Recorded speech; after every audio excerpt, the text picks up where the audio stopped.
For 80 years, Jimmy Stoughton's Jennerstown Mountain Playhouse has provided professional theatrical performances for loyal patrons in Pennsylvania's Laurel Highlands.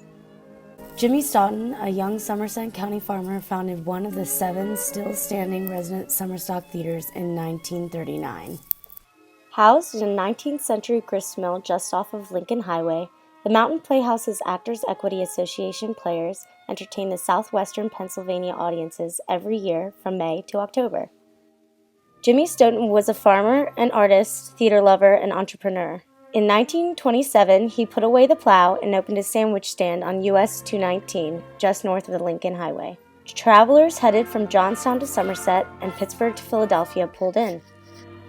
Stoughton was an entrepreneur who knew the theater would attract diners to Green Gables and the restaurant would attract audiences. The history is, and what they were able to accomplish speaks for itself, in that they started the sandwich stand in 1927, made enough money selling chicken salad sandwiches and angel food cake. And when I say they, it wasn't just my father, it was his sister Louise and his brother Robert, also Bob, and absolutely my indomitable grandmother Edie Bell.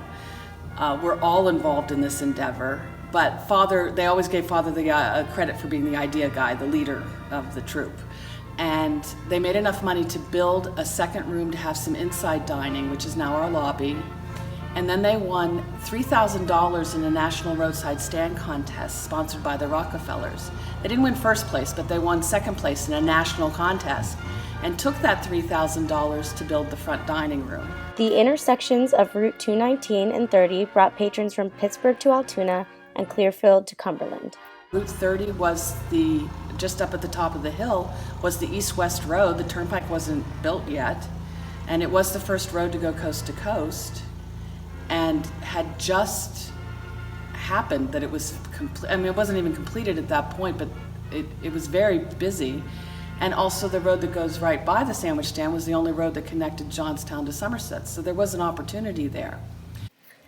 Stoughton contracted with the Actors Equity Association from the start, offering the only professional theater experience for patrons between Pittsburgh and Philadelphia. Jimmy Stoughton purchased, disassembled, transported, and rebuilt an 1805 log grist mill on his land. This mill would go on to become one of the few remaining summer stock theaters.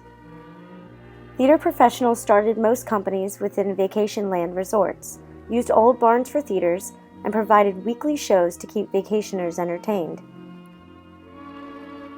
And this is the period where people began to actually get paid summer holidays. And this is not just the upper classes who prior to that were the only ones who could afford to take vacations. So with this whole new group of middle class and lower middle class people having time and pay to take week-long or maybe even 2-week-long trips in the summers, they would go to beautiful beaches, mountain resorts such as the Mountain Playhouse. There are about 150 summer stock theaters in a straw hat circuit in the 1950s. Today, there are only 7 remaining. The Mountain Playhouse survives because it is a bit different from the rest. The Mountain Playhouse was one of the only 2 mills in the United States used as a theater. It is large, commodious, naturally cool, and connected to the agricultural heritage of the Laurel Highlands. The opening seasons were a hit. Its opening show was High Tor, a 1936 play written by Maxwell Anderson. However, in 1939, fire struck the mill's roof, causing the mill to lose 4 logs of height. Because in the very first winter, in November of '39, after they did the first season, there was a fire in the theater that gutted it out. And if you stand in the art gallery, you can still see which way the wind blew that night on the higher logs that are up there. They lost 4 logs off the top, but it still was a big enough building, and got it all together to go ahead and have a season in 1940. When the United States entered World War II, Jimmy Stoughton shut down the Mountain Playhouse and joined the Army in 1943. Stoughton was stationed in the Philippines. His time during the war in the Philippines influenced some of his art. Stoughton was struck by the Filipino people, not the war, and his paintings reflected the lives of children and farmers, but also the natural beauty of the islands. After the war, audiences returned, in the 1946 season to the opening production Blithe Spirit. The Mountain Playhouse developed lifelong patrons. Selling season pass cards, there are some families who have attended the Mountain Playhouse since it first opened. When World War II was over, everybody was celebrating. So it was very easy to just open the doors, repair broken pipes, and just get going again. The 46th season was a celebration, as the world was celebrating. Stoughton never stopped expanding his operation. He expanded the theater and developed the property. The theater can now seat up to 393 patrons. After the war, Jimmy's brother, Robert, constructed a large lake with amusements along with several cabins. These cabins were rented out to visitors as well as used for housing actors during the performing season. Talk about when they came back from the service in 1940, after 1945, they went to reopen in 1946. Uncle Bob split off to build the lake that's here. Well, and Uncle Jim then updated, did whatever we had to do to get the theater open again. And then, like I said, from there we had to do all the lawn mowing, we had to do all the, we dug out all the basements and the gables to get more room, that kind of stuff. My brother and I were constantly very busy.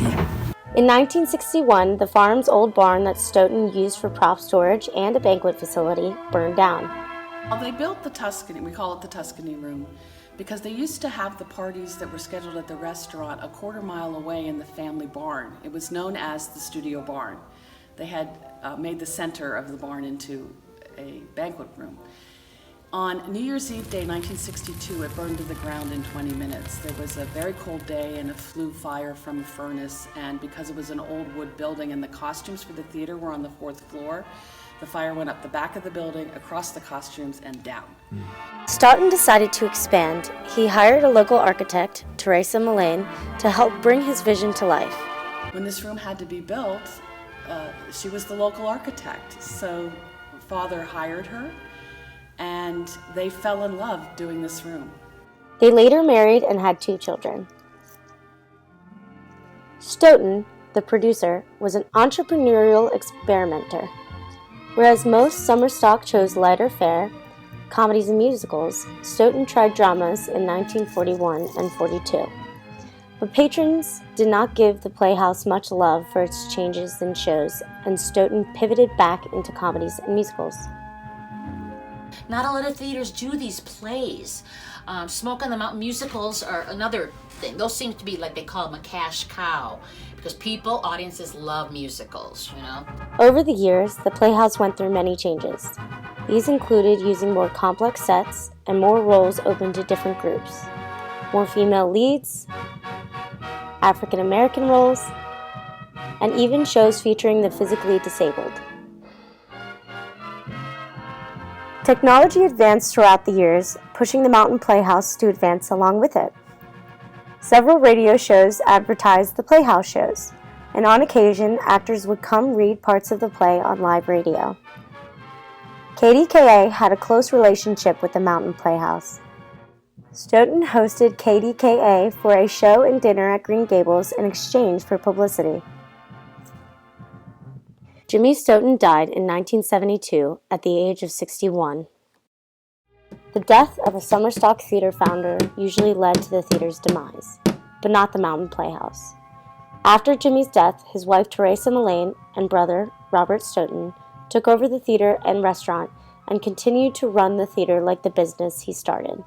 My mother, after my father died, stayed associated with the restaurant and theater so that my sister and I would have a choice as to whether we wanted to, when we grew up, to take it over. Television and movies took their toll on the theater's attendance, and the Playhouse decided to put on fewer shows as production costs soared. So as the years crept up and it became increasingly more expensive to operate, and a lot of this was because of union regulations and insisting on a lot of foundational expenses that were just too high for these operators. many theaters started to close. The ones that didn't found ways to manage the economics, and also in the end of the 20th century and into the 21st century, they started to apply for not-for-profit status. Summer Stock Theater faded as a vacation land resort closed across the country. However, the Mountain Playhouse stayed open.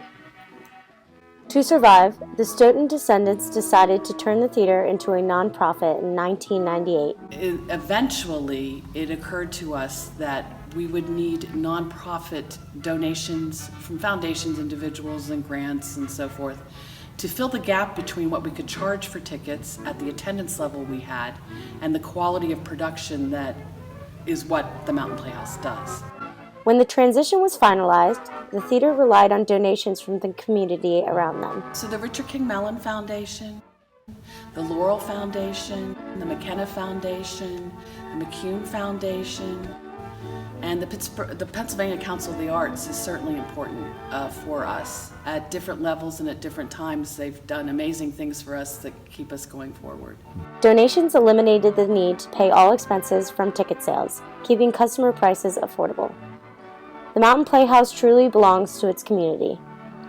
80 years later, Actors Equity continues to provide professional talent for the Mountain Playhouse. The theater still enjoys the local patronage, but also caters to bus tours and trips from regional cities. These patrons fill the house for the Mountain Playhouse's performances. In addition, the theater offers performances for school groups in the month of May, providing local students with their first professional live theater experiences. We would do 11 a.m. matinees instead of some of our 2 p.m. matinees, and school groups would come.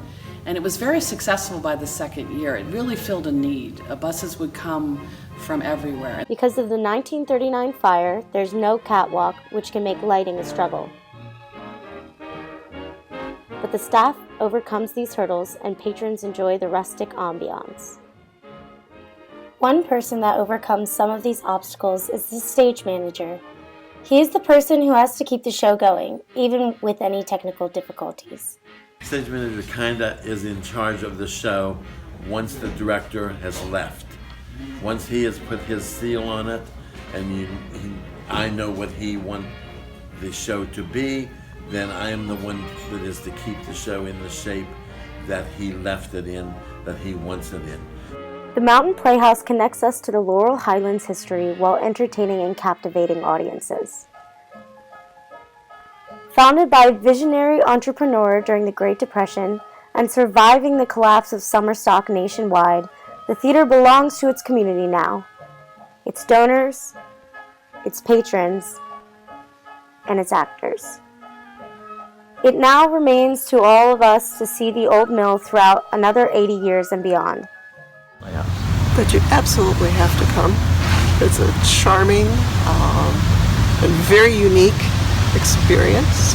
It's a rustic theater in a 205-year-old grist mill, set next to a lake, surrounded by trees and gardens, and absolutely top-notch professional theater on stage. What role will you play?